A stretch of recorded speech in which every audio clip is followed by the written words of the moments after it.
Hare Krishna.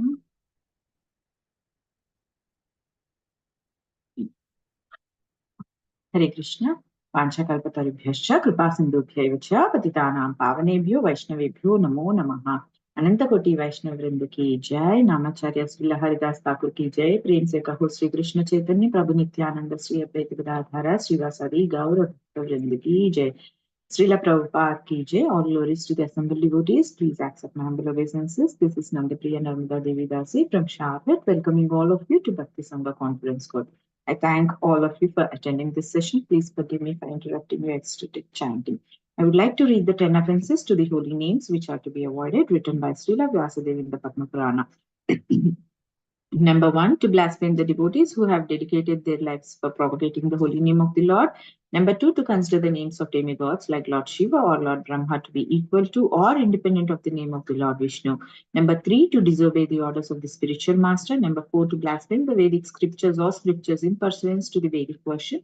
Number 5, to consider the glories of chanting Hare Krishna to be an imagination. Number 6, to give some interpretations to the holy name of the Lord. Number 7, to commit sinful activities on the strength of the holy name. Number 8, to consider the chanting of Hare Krishna as one of the auspicious ritualistic activities which are offered in the Vedas as fruitive activities, karma khanda. Number 9, to instruct a faithless person about the glories of the holy name. Number 10, to not have complete faith in the chanting of the holy name and to maintain material attachments even after understanding so many instructions on this matter. It is also an offense to be inattentive while chanting. Every devotee who claims to be Vaishnava must guard against these offenses in order to quickly achieve the desired success, Krishna Prema. Once again, I thank everyone for joining the Bhakti Sangha conference call today. Yeah, let us move to our next session, which is Srimad Bhagavatam class. May I know who all have joined the call this morning?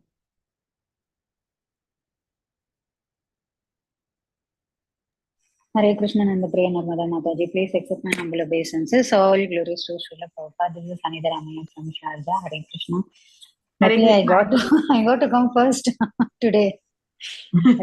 Yes, Mataji. Hare Krishna, Hita Ramya Mataji, Nanda Pranam. Please accept my humble obeisances. All glories to Srila Prabhupada and Gurudev. Thank you very much, Mataji, for joining the call. Hare Krishna.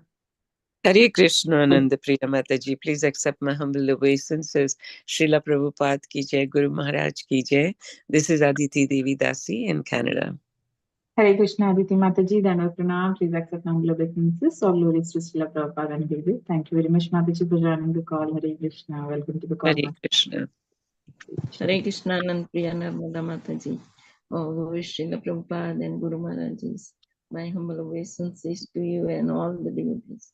This is Krishna Kumari Devi Dasi from Ghana. Hare Krishna, Krishna Kumari Mataji, Dhanavad Pranam. Please accept humble obeisances. All glories to Srila Prabhupada and Gurudev. Thank you very much, Mataji, for joining the call. Hare Krishna. Welcome to the call, Mataji. Hare Krishna Nanda Priya Narmada Mataji, Dandavat Pranam, all glories to Srila Prabhupada. This is Vinita Gandharvi from College Station, Texas. Nice to see you, Mataji. Hare Krishna, Vinita Gandharvi Mataji, Dhanavad Pranam. Please accept humble obeisances. All glories to Srila Prabhupada and Gurudev. Thank you very much, Mataji, for joining the call. Welcome to the call, Mataji. Hare Krishna. Hare Krishna, Nanda Priya Narmada Mataji, Dandavat Pranam, Srila Prabhupada ki jai, Guru Maharaj ki jai. This is Shyama Gauri Devi Dasi from Charlotte. Hare Krishna, Shyama Gauri Mataji, Dhanavad Pranam. Please accept my humble obeisances. All glories to Srila Prabhupada and Gurudev. Thank you very much, Mataji, for joining the call. Welcome to the call, Mataji. Hare Krishna. Hare Krishna Mataji, please accept my humble obeisances. All glories to Srila Prabhupada and Sri Guru and Gauranga and all the assembled devotees. This is Yashamati Priya Devi Dasi from Cincinnati. Hare Krishna, Yashamati Priya Mataji, Dhanavad Pranam. Please accept my humble obeisances. All glories to Srila Prabhupada and Gurudev. Thank you very much, Mataji, for joining the call. Hare Krishna. Welcome to the call, Mataji. Hare Krishna Nanda Priya Narmada Mataji, Dandavat Pranam to you and all Vaishnavas, Srila Prabhupada, Srila Gurudev ki jai, Vrinda. Hare Krishna, Vrinda Gopika Mataji, Dandavat Pranam. Please accept my humble obeisances. All glories to Srila Prabhupada and Gurudev. Thank you very much, Mataji, for joining the call. Welcome to the call, Mataji. Hare Krishna.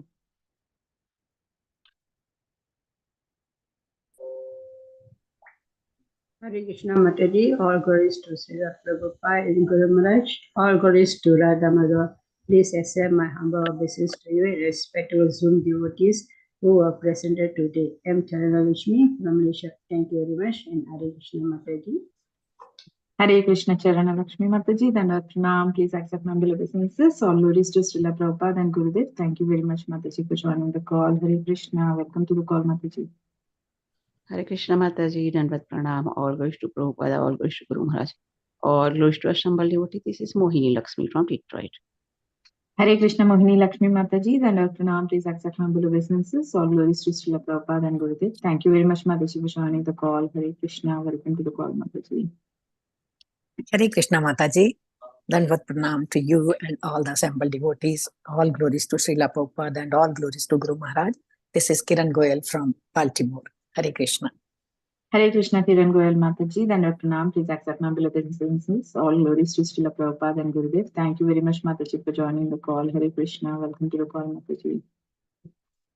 Hare Krishna Nanda Priya Narmada Devidasi Mataji. Please accept my humble obeisances unto you and all of the devotees in the line of Lord Chaitanya. All glories to Srila Prabhupada and Guru Maharajas. This is Ekaradika Leela Devidasi.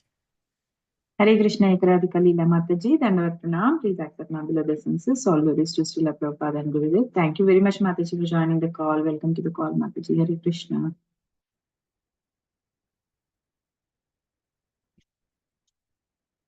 Hare Krishna. Are there any other devotees who would like to introduce themselves?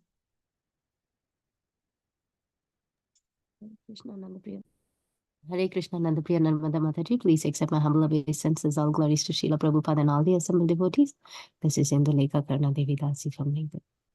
Hare Krishna Indulekha Karna Mataji, Dandavat Pranam. Please accept my humble obeisances. All glories to Srila Prabhupada and Gurudev. Thank you very much, Mataji, for joining the call. Welcome to the call, Mataji. Hare Krishna. Hare Krishna. Welcome to Bhakti Sangha Conference. Hare Krishna. Welcome to Bhakti Sangha Conference call. Today we are very fortunate to have His Grace Keshavanand Prabhuji on the call to enlighten us on the topic of Srimad Bhagavatam, Canto 7, Chapter 5, Sloka number 8. Yeah, before handing over the call to Prabhuji, I would like to ask Aditi Mataji to go ahead and give a brief introduction. Mataji, please take over. Hare Krishna, dear devotees, please accept my humble obeisances. Srila Prabhupada ki jai, Guru Maharaj ki jai. We are very fortunate to have His Grace Keshavanand Prabhuji in our midst this morning again. And this is a brief introduction for Prabhuji. Dr. Keshavanand Prabhuji was a professional doctor for many years, and he is now a practicing monk since the last 20 years. He has conducted extensive research and authored books in the field of science and spirituality. He feels the rift between science and spirituality must disappear to bring peace in the world. If spirituality is superstitious and a myth, science is materialistic and atheistic. A new approach to life is needed today that can bring the best of the both.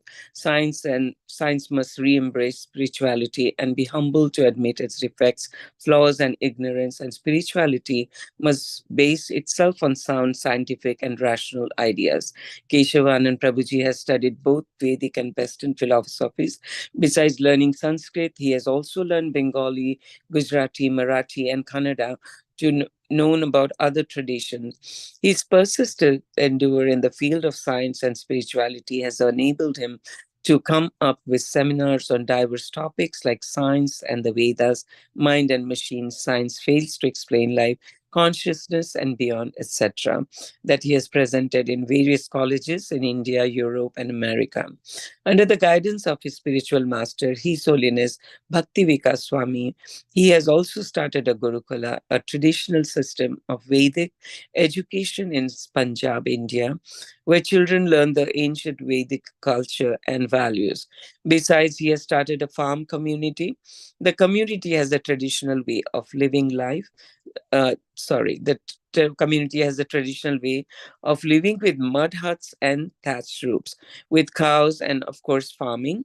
The community will set a model for the world to show how to live a life based on the principles of simple living, high thinking.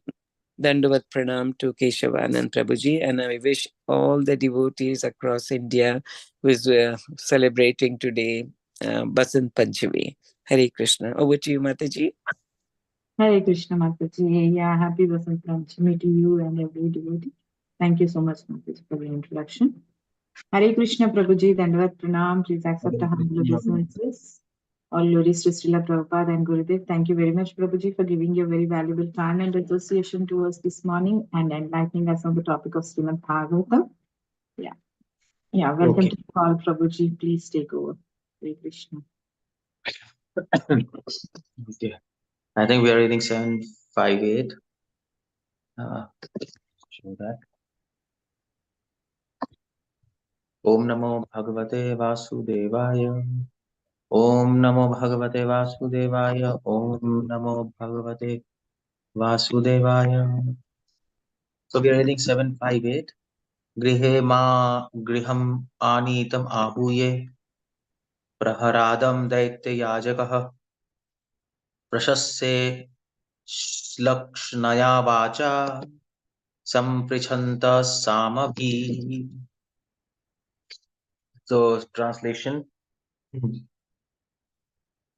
and synonyms. Synonyms: griham, to the place of teacher; shandanamar, anitam, brought; ahuya, calling; praharadam, prahlad; Daitya, the priest of demons, Hiranyakashipu; prashasya, by pacifying; shlakshnaya, with very mild; vacha, voice; samprichanta, they question; samabhi, by agreeable words. Translation: Hiranyakashipu's servant brought the boy Prahlad back to Gurukul, place where Brahman taught the boys. Priest of demons Shandanamar pacified him with very mild voices and affectionate words. They inquired from him as follows. Purport. Shandanamar, priest of demons, were eager to know from Prahlad Maharaj who were the Vaishnavas that came to instruct him in Krishna consciousness.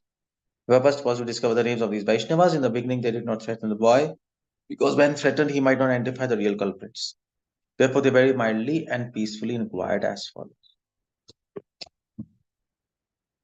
So, yeah. Om Ajnanaatimirandasya Jnananjana Shalakaya Chakshurunmaditam Yena Tasmai Shri Gurave Namah. Namah Om Vishnu Padaya Krishna Prishtaya Bhutale Srimate Bhakti Vedanta Swaminiti Namine. Namaste Saraswati Deve Gaurvani Pracharine Nirvishesh Shunyavadi Paishchadeshta.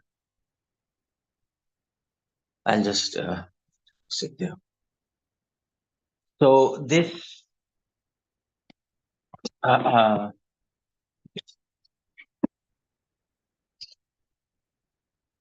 okay, yeah.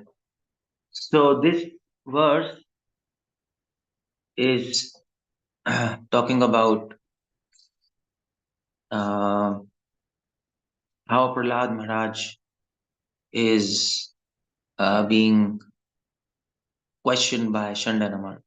The Asuras, they were the Asuras, and he started questioning them. They started questioning him. Hiranyakashipu was actually was quite frustrated because Prahlad, he was speaking about Vaishnavism, the enemy, the arch enemy of Hiranyakashipu, Vishnu.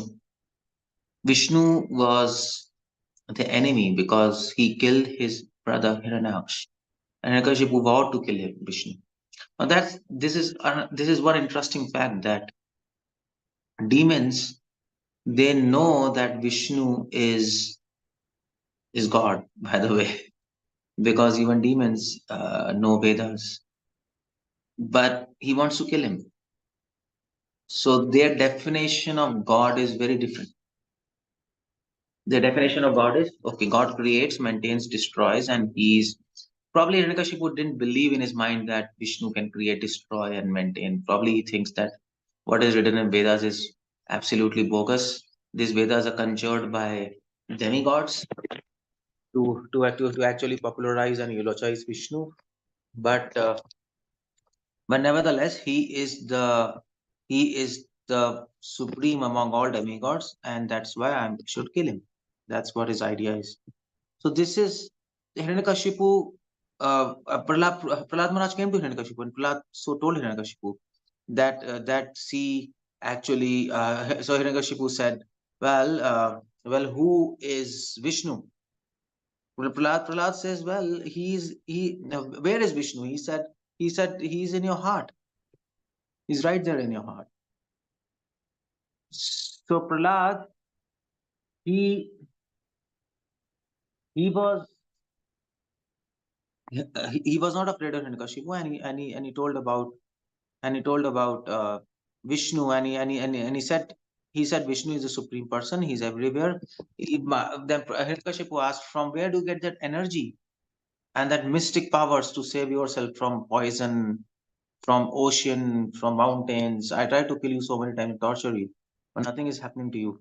So Prahlad said, the source from where I'm getting energy and these powers, that same source is giving you the energy, but you don't recognize it. That's the whole point there. So Hiranyakashipu was very surprised that Shravanam Kirtanam Vishnu Prahlad quoted that verse to him. So Hiranyakashipu was very surprised. How come Prahlad knows so much about Vishnu and Vaishnavism? He was quite surprised. And Hiranyakashipu told Shandanamar, his teachers, to actually investigate into this phenomena. Who is teaching him? That was his idea, because Hiranyakashipu couldn't believe that 5 years old boy can understand any damn thing. And I'm just let alone Vaishnavism, let alone the concepts of Vaishnavism. He couldn't really wrap his head around. 5-year-old boy. He doesn't have any teaching. He's sent to Gurukul to get taught about A, B, C, D, X, Y, Z, and 1, 2, 3, 4. And here he's speaking big philosophy. That's not possible. So he thought in his mind there are some Vaishnavas who are sneaking in, or maybe his teachers told him that there's some Vaishnavas who are coming when we're absent, and they're teaching him. And they were not wrong in the sense that Prahlad Maharaj, he was taught by Devarshi Narad in the womb of his mother, Kayadu. When Hiranyakashipu went for tapasya, Kayadu stayed at the ashram of Narad Muni, and there Narad Muni was teaching him Vaishnava philosophy. And she slept, but Prahlad inside the womb, he heard it. And within the womb, he started chanting Om Namo Bhagavate Vasudevaya. He became a pure devotee. So,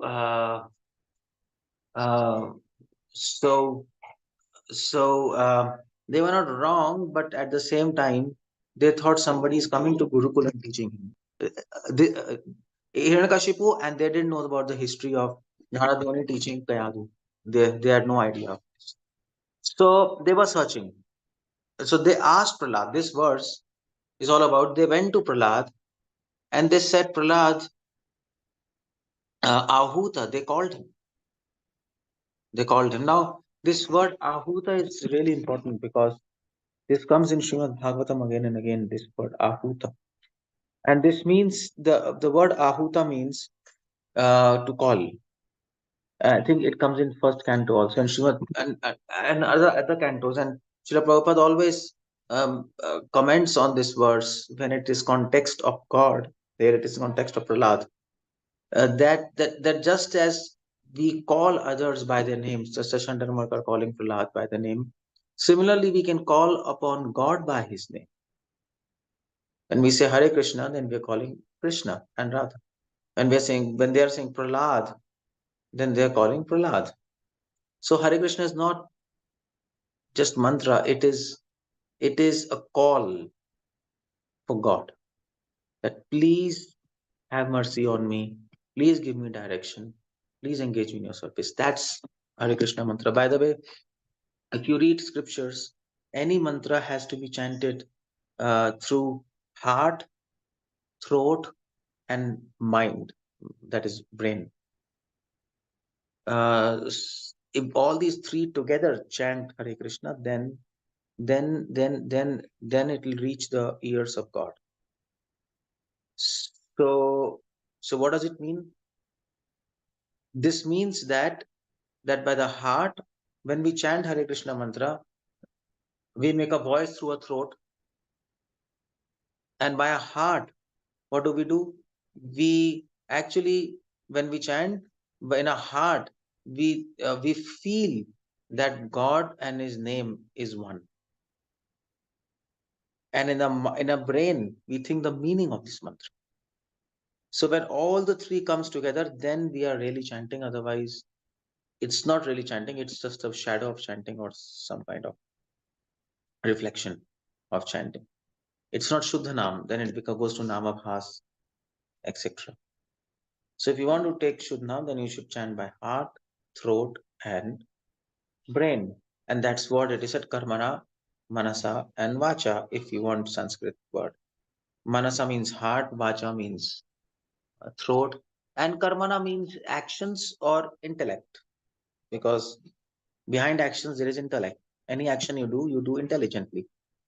Nobody does any action without thinking the meaning. So all the three together, the realization that God's name is God Himself, the voice when we chant, and the meaning of the mantra. Then the mantra gives its proper effect. So here the word ahuta is given. Srila Prabhupada mentions in first canto. Srila Prabhupada says that just as a boy calls a girl, and it is just if you Prabhupada says if you call somebody by his name, it's a propensity of that person to actually be happy when they hear the names of God. Sorry. So when they hear their own name, they become happy, isn't it? So suppose I call you by your name, you'll become happy. Okay, they're calling me. Similarly, when we call God by His name, He becomes happy. He thinks, "Oh, this devotee is calling me." I mean to say, yeah, he's calling me. His whole mind, thoughts, feelings are focused on me. So then he becomes very happy. And Prabhupada says this is the same psychology. Just as people, similarly God. But God's happiness helps us. It benefits us. And that is why we chant Hare Krishna. So I was commenting on this word ahuta. Yeah, ahuta. Prahlad calls. Chanda and Amarkar calling Prahlad. And they called him and they inquired from him. And what did they inquire from him? They inquired Graham Anitamaniya Praharadam Daitya Yajakaha. They actually inquired about who are your friends. Just casually. Prashasse. They first actually pacified him. Now, why they pacified him? Because you see, if you want to, if you want to, if you want to ask anybody any doubt or any question, or if you want to explain him anything, then you have to first make his mind calm. Otherwise, he'll not be able to understand anything, isn't it? So in order to not create any doubt in Prahlad's mind that they are doing some CID thing, so that he may hide the fact, they first pacified, and that's what Krishna is doing in Bhagavad Gita. By the way, Krishna wants to speak Gita to Arjuna. Arjuna is so disturbed in the first chapter, and he says, "I don't want to fight. I can see Bhishma, Drona, and so many people in front of me. How do I kill them?" So you know all these things. He was disturbed. So Krishna first pacified him. Krishna first made him peaceful before speaking of Gita. That's what is Bhagavad Gita all about. That's why. And how did Krishna pacify Arjuna? By giving him the knowledge of soul. That's how he pacified. That's how he made him calm. Medicine, homeopathy. So that's why he made him calm, and then he gave him other knowledges. The knowledge of soul which Krishna gave to Arjuna, there were many reasons behind that. One of the reasons was to pacify him, and then that this soul, your body, you are necessarily disturbed. And now Arjuna, when you're pacified, now I'll tell you about bhakti. So here these Chanda and Amar, they pacified him, Prashasya. And in fact, this is a political technique. If you want to talk to anybody, you want to explain your point, first you have to pacify them and then explain your point.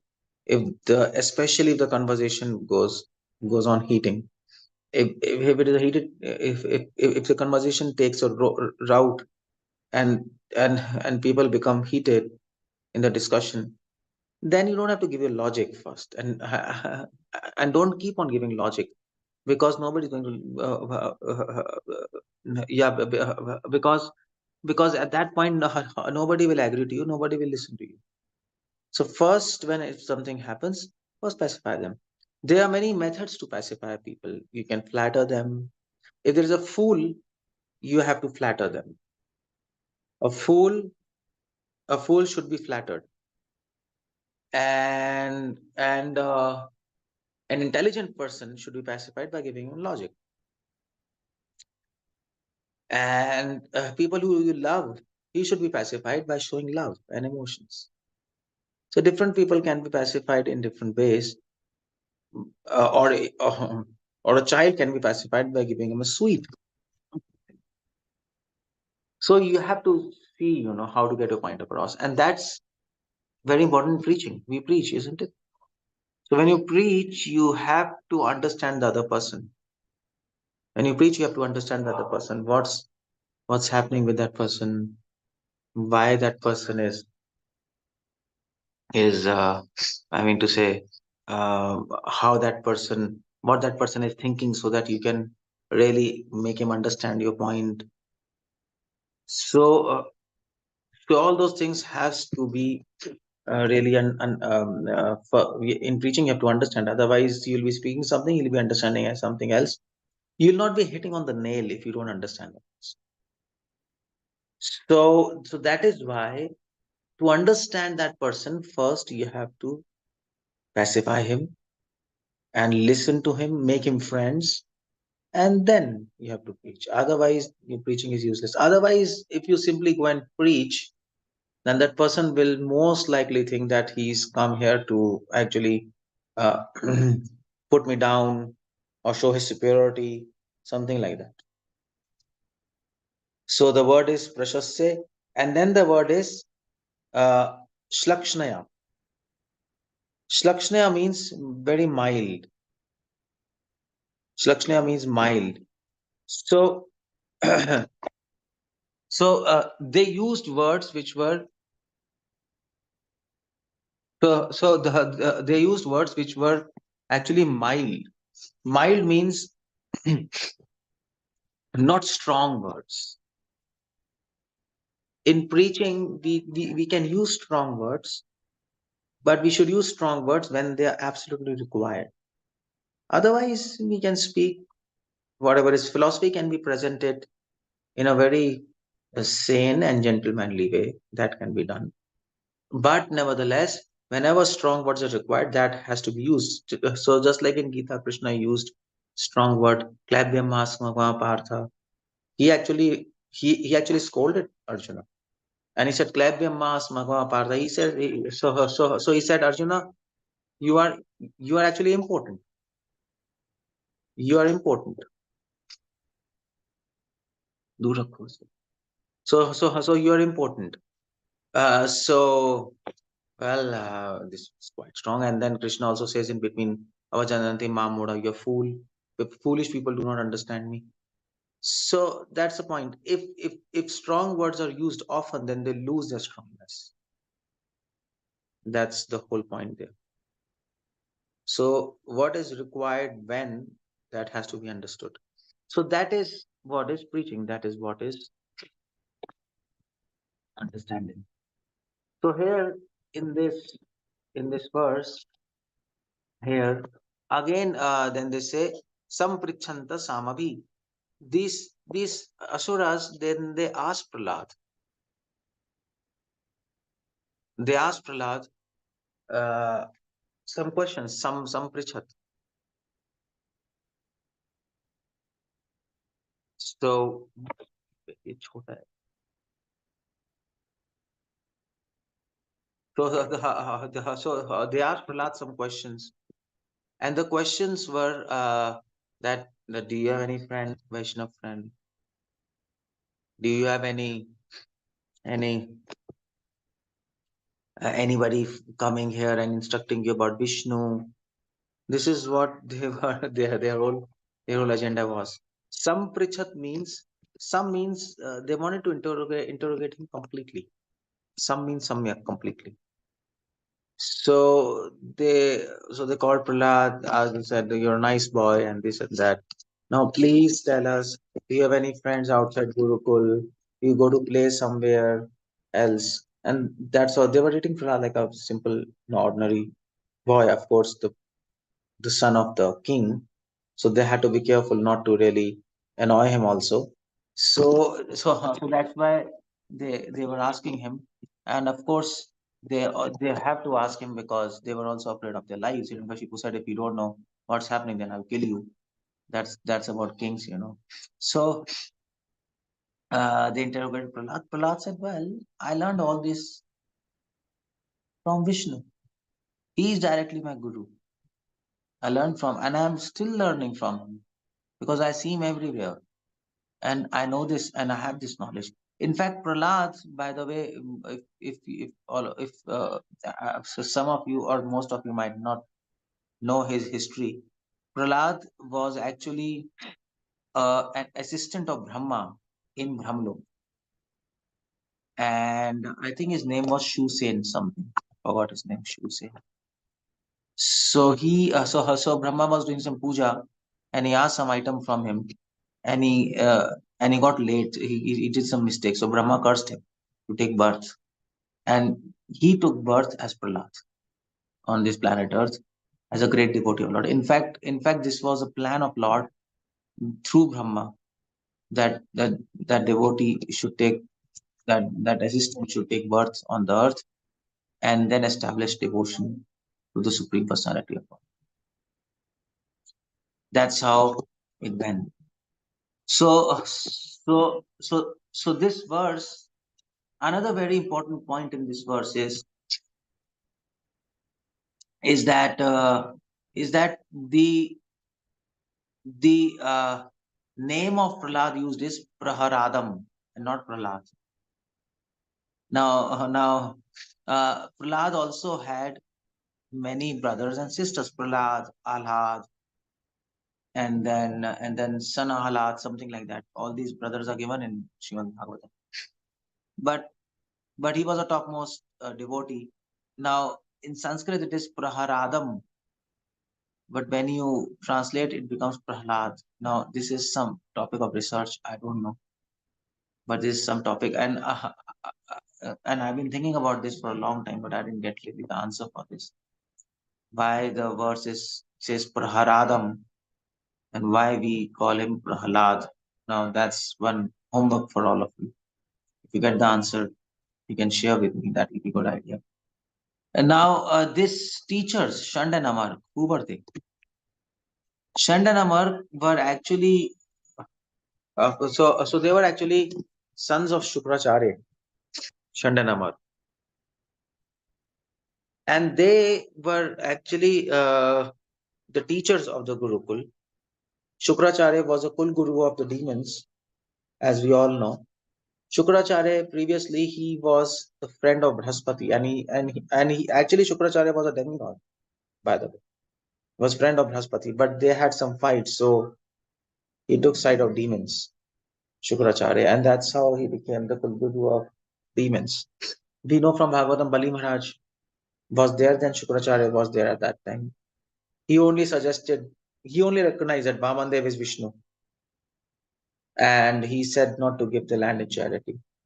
So he had these two sons, Shand and Amar, and they were deputed in the Gurukul to teach the children of princes, prince.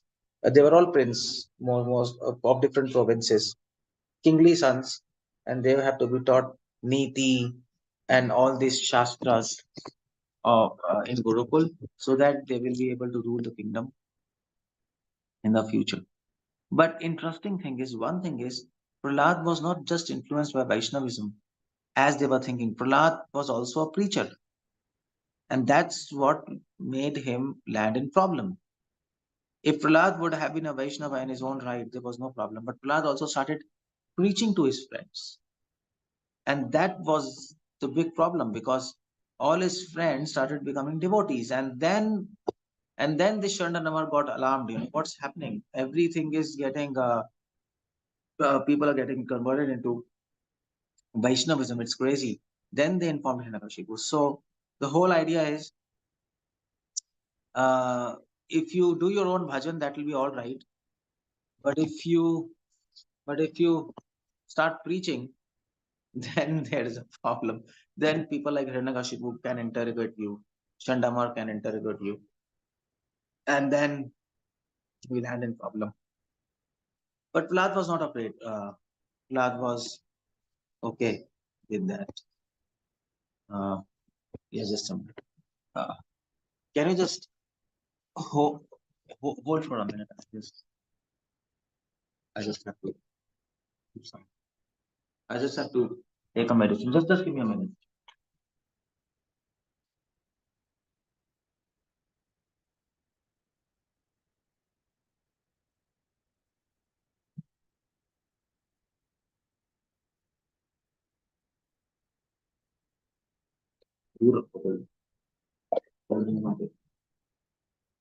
Yeah, sorry.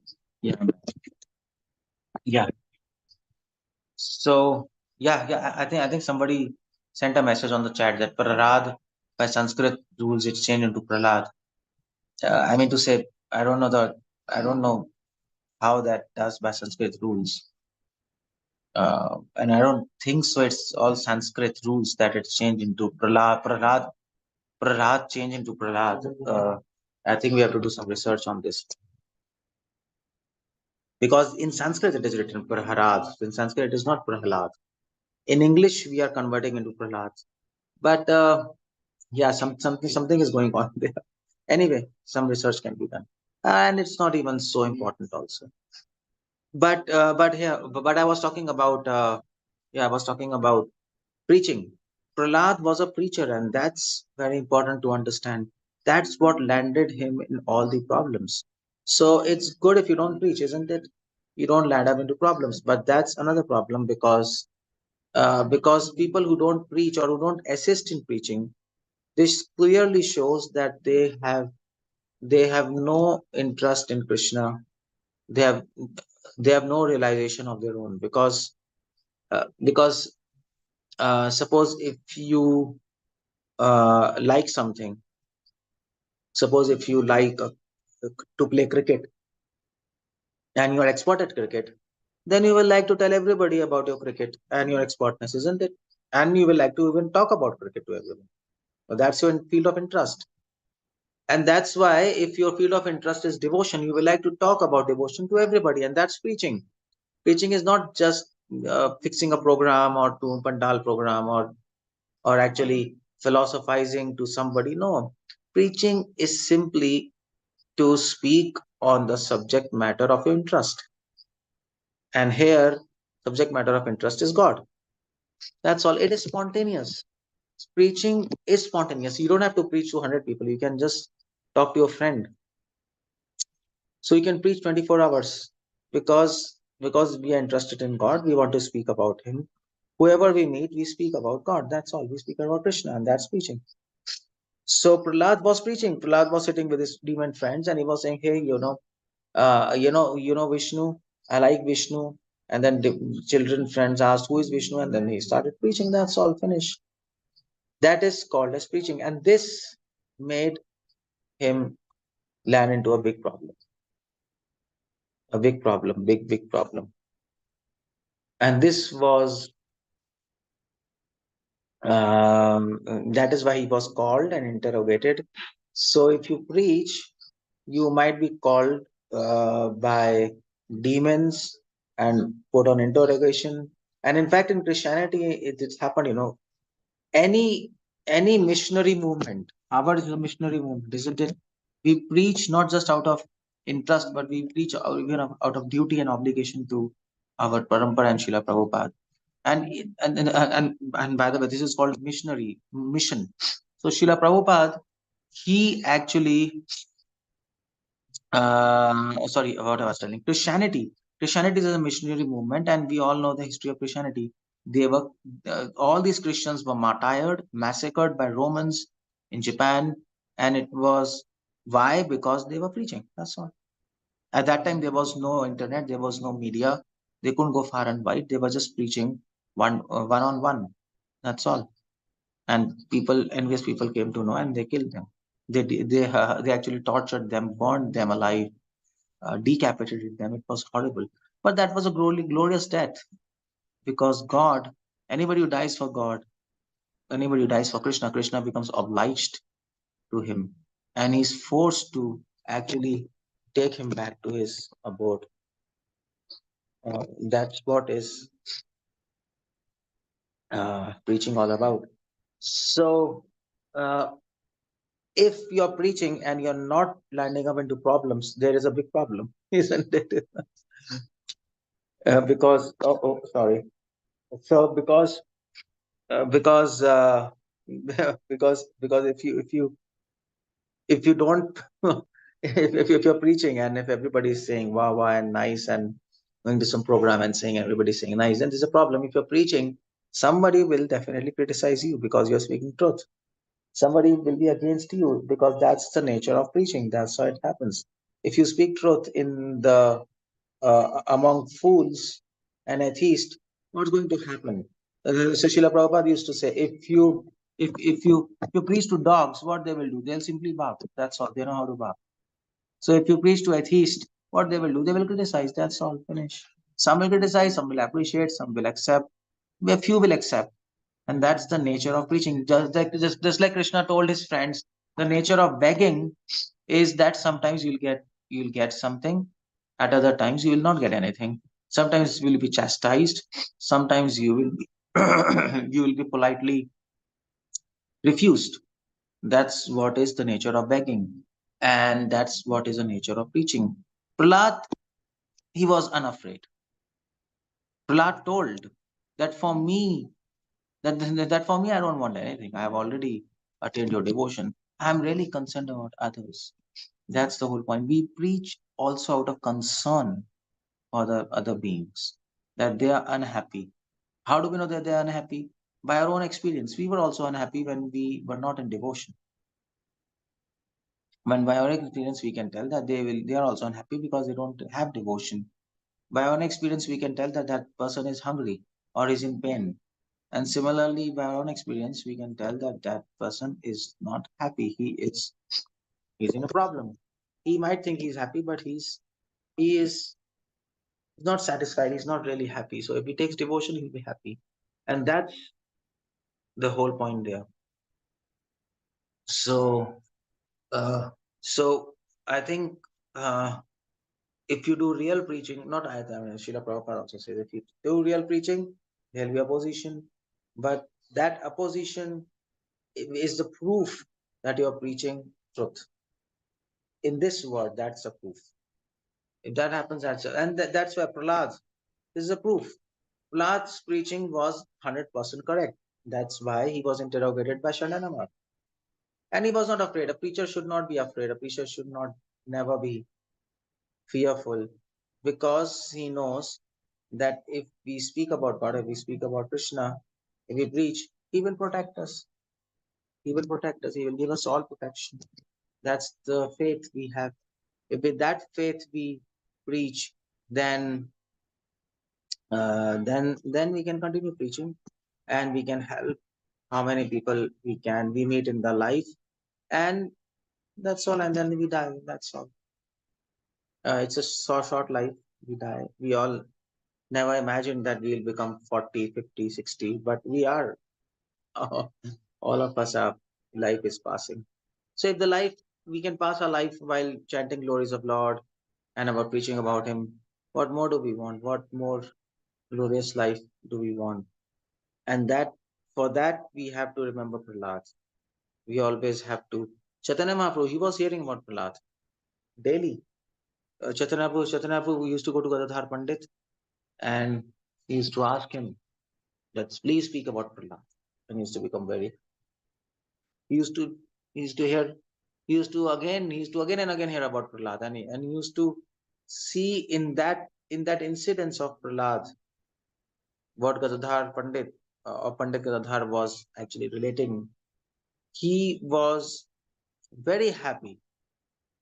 He was not hearing from him 10th canto, Prahlad, and he was very happy to see the faith and to see, the faith and determination of Prahlad Maharaj. And that's what made him happy. So, yeah, I think I'll end up there. If anybody wants to ask me any question, Hare Krishna, Srila Prabhupada ki jai, Prahlad Maharaj ki jai.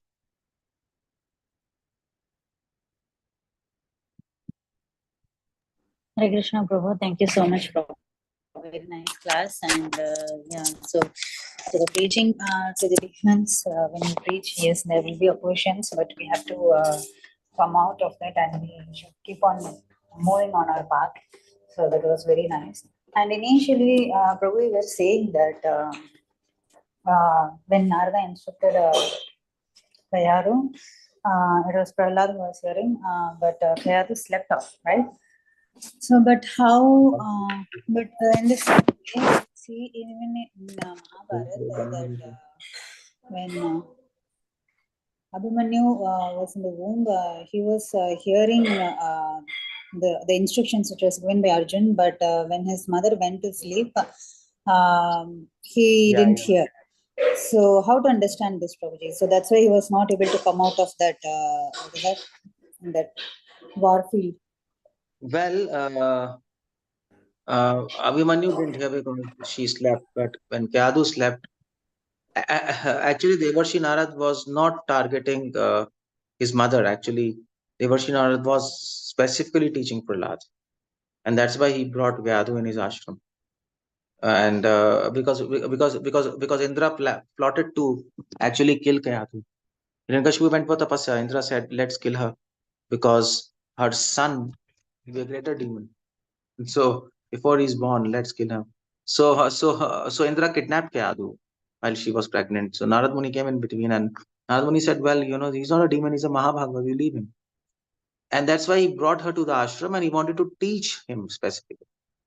But in Arjuna's case, Abhimanyu was not the target. The target was his wife. But Abhimanyu happened to listen.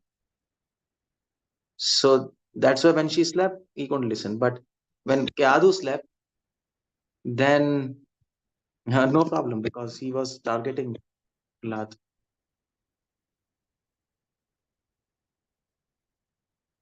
You're Mataji, actually, you're muted. Hare Krishna. Yeah, sorry, Prabhu. Thank you so much, Prabhu. So there is raised hands. Prahladanand Prabhu, yeah, please go ahead. Dhanavad Pranam Mataji and Dhanavad Pranam to Prabhuji, everyone on the call. Prabhuji, I just explored the Sanskrit dictionary on the internet and I put Praharad there and it's giving me the information that originally this is called something called metronymic of Prahlad. Prahlad, and the metronymic means it is derived from the mother's name, which is, and they have put Kayadu as Kayadhava, and then it says this is metronymic of Prahlad. This much information I got from there, but I cannot understand exactly how. Is it maybe a mnemonic or kind of upper Brahms as we call it in Sanskrit? Upper Brahms of Prahlad. Because I tried to research in grammar, but I couldn't really get the answer. I think I should ask some Sanskrit scholar there because okay. Something This is a word I found. It's called metronymic, derived from Kayadu or something like that. That's what they are saying on that dictionary. That's the information. Thank you very much, Prabhuji. Very nice class today. Haribol. Hare Krishna, Prabhu. Yeah, so thank you, Prabhu. So any devotees, any more questions or realizations, please go ahead. Hare Krishna. Yeah, so there is one question, Prabhu, in the chat. Radha Jyoti Mataji is asking, people are comfortable in unhappy state without Krishna. They are happy in crippling. How to inform such soul about Krishna? Well, first you have to convince them that they are not happy. But that's difficult to do. So that's another way, Srila Prabhupada's way. Just ask them to take prasad and chant Hare Krishna, and slowly their minds will get opened, and then they will understand what we are saying. Otherwise, it's very difficult for ordinary man to understand he's unhappy. We don't have to. Another way is we can tell him that you're happy, but this happiness can go at any time. That proposal he can accept, isn't it? It's not permanent happiness. So if you want permanent happiness, we don't deny that you're happy in this state, but if you want to become permanently happy without any mixture of sorrow, which is called unalloyed devotion, then you have to do devotion.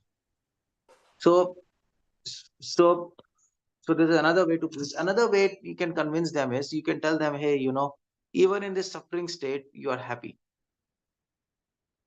That's the proposal, isn't it? He might be having diabetes or he might be having disease, but he might be saying, oh, let's enjoy, let's go to peace. And so you can say, okay, fine.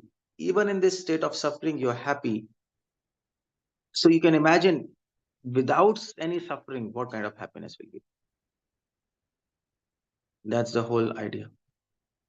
If you don't have a suffering, then what kind of happiness you can be in. So some ordinary man can say, well, I'm not having any suffering, I'm settled, my children are settled, and I'm okay, I'm happy. So then you can tell them, okay, no problem, you are happy, but you can be more happy if you get connected with God. That's another way to tell, because happiness has no end. No? If somebody's in India, he says I'm happy, so you can tell them, okay, let's go to America. You'll say, wow, that will be more happiness. So like that we can tell, let's go to Golok. That will be extreme happiness. So this is some arguments we can tell them. But if you try to convince them that they are not happy, that's a wrong technique. They will never accept, because the happiness is there in their experience. They're experiencing happiness. You can't deny that experience. And we are not Mayavadis. We don't say that happiness is false. We say happiness is temporary, by the way. So that's how we tell them. Hare Krishna, Prabhu. So, but still, whatever we say, they should, Krishna's mercy also should be there, right, Prabhu? For them to get to understand what we say.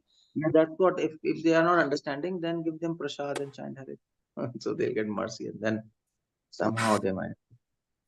Yeah, perfect, Prabhu. Actually, the suffering and happiness go together. So, like how in sweet dish, at least little salt if you put, then that sweet will be good. So, like that it. Yeah. So there are same Radha Jyoti Mataji is again asking what to do with the crippling thing. Could you please teach? What's this crippling thing? Crippling means what, Mataji? Can you please unmute and tell? And there is one more question, Prabhu, in chat. Mausmi Mishra Mataji is saying, is asking why Prahlad Maharaj said that Vishnu is my guru.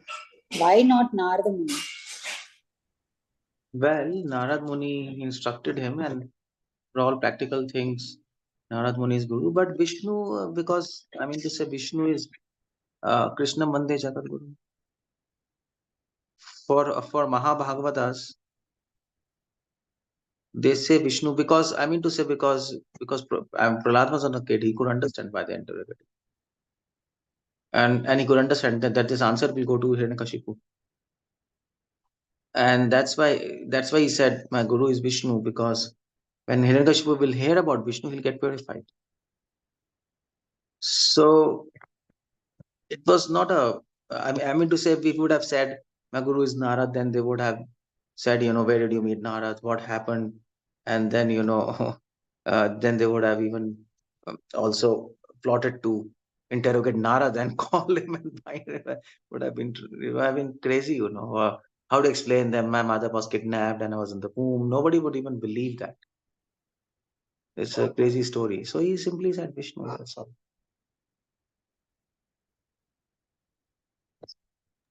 Okay, Prabhu. So, but I think in first attempt he must have told Narada is my guru, right? No, he didn't. Didn't? He never told Narada is my guru. Oh, okay. Okay, fine. Thank you so much, Prabhu. So I don't see any more hand raise or questions in the chat, Prabhu. Thank you so much. So with your permission. Actually, the Hiranyakashipu was very grateful to Narad Muni because he took care of his wife and, raised Prahlad up to that because he was not there. And the Devatas like Indra and everybody, they wanted to kill Kayadu. So Narad Muni actually saved her. So Hiranyakashipu was very grateful to Narad Muni. He didn't know that Narad Muni is the one who taught everything about Lord Vishnu to Prahlad. Achha. Okay, that's good information. Thank you for that, Mataji. One hand raises there, Prabhu. Mitra Vrinda Mataji, please go ahead. Dandavat Pranams, Hare Krishna. Thank you so much, everyone, for being here and making this possible. I just wanted to reflect upon Prabhu's comment about when we are connecting with people about this process of bhakti, Krishna consciousness, that it's important to actually have some thought or purview or try to not necessarily understand, but know about the person you're speaking to, because this is a personal process. Bhakti is very, very personal. So if we're not, if our goal is to, I don't know, make devotees and, give out books and, not actually deal with the soul of that person, then are we actually following Srila Prabhupada's recipe and this process? I wanted to thank you for saying that because it's not often heard. My Guru Maharaj Bhakti Tirtha Swami was expert at it. And I believe that your reference of it today should be an upsurge in delving deeper into how can we not just, present ourselves in a way, but give this beauty that is bhakti. Thank you so much, Prabhu. Hare Krishna. Thank you. One question is there in the chat, Prabhu. Vishwanath Prabhuji is asking, what are some practical tips to overcome the fear of preaching? Well, one tip is preach. So if you want to if you want to overcome fear of swimming, just jump into the swimming pool and you get out of fear. That's all. So if you want to get out of fear of problems, just face it. That's all. So you know the practical. You can't get free of fear and then start preaching. That's not possible. Just go, breathe, and that's it. It's all done. But if you're really fearful, then you can accompany take some companion with you, and be with them, and standing behind and just look what they're doing. That's one thing you can do. But simply preach, that's all. Another thing is, you see, bhayam dvitiya vineveshita syat. Fear comes when we become disconnected with love in our mind. So if we do devotion nicely and we feel we are connected to God, then there'll be no fear wherever we are and however we preach. That's how it goes. Thank you so much, Prabhu. So, like how we say that once get rid of, I will take the process of chanting. So that is not the process. That is not how it will be. So whatever it is, we should start, and the chanting, the Mahamantra will purify us. Like that it is. So whatever the fear we have, if we keep on, as you said now in the lecture, we can keep on moving on preaching. What come may, what people say, we should not listen to that. So just you have to keep on. Thank you, Prabhu. And so I think questions are flowing now. You have time, Prabhu? Yeah, a lot of time in life. Thank you, Prabhu. So Srinivas Prabhu is asking, when the love for Krishna will awaken only after all sinful reactions are destroyed, spontaneous for Lord, when it will be awakened? Sorry? That verse, Yesham tu antagata papa mejana punya karmanam tesham nirmukta vachante maam dedavrataha. When all of sinful reactions are destroyed, when our account is full of Vaishnav Seva, and when we are beyond the dualities of this world, when we are not disturbed by the dualities, at that time we have complete determination to serve God, which is called as love of God. Yeah. When our attachment to this material world goes off, so that time we can have that love towards the Lord. Yeah. But I think in my case, it will take lifetimes because I do still have attachment to this world. In all of us, all of us who are sitting on this forum, it'll take. I mean to say, it's not. I mean to say, who says we are going in this life back to God? It's a ridiculous proposition. We are doing Even bhakti. actually, Prabhu. Sorry, Huh? sorry. What's Sorry, that? sorry, Prabhu. I We interrupted. are, Sorry. we are doing bhakti to prepare ourselves to practice in the next life. That's a realistic proposition. Until unless some extraordinary thing, mercy happens. Otherwise, normal routine. This life is a practice to do bhakti in next life. Yes. Yeah. Yes, Prabhu. So, yeah, there is one question. I think last question it is. Radha Jyoti Mataji is asking, what are the prayers we should do for preaching and distribution books? Are What there any prayer? prayers? Are there any prayers while we do preaching and while we distribute the books? Should we pray some? Do you have Yeah, any specific prayers? we should always pray to Lord Narasimha. He protects preachers. Okay. That's how we. But Prabhu, once you said that we should not go and ask for protection to the Lord because we have to give service to the Lord. We should not ask for service to the Lord. So, We are asking protection for bhakti, not for ourselves. That's all. That please keep me engaged in your service. Please protect my service attitude. That's all. Otherwise, whatever happens to me, that's okay. That's of no concern. okay, fine, got it. So let me check. There are no hand raise and questions. Yeah, so that's it, Prabhu. So no more hand raise or questions, Prabhu. So I think with your permission, we can end the call here. Thank you so much, Prabhuji, once again for coming on the call and giving very nice class. And we want your association in future also. And devotees, let's pay our obeisances to Prabhuji. Vancha kalpatrupasya kripa पतितानां पावनेभ्यो वैष्णवेभ्यो नमो नमः। He's great. Keshavanand Prabhuji ki jai. Jai. Radhe Radhe. Thank you so much. Radhe Radhe. For joining the call. Nityananda. Radhe Radhe.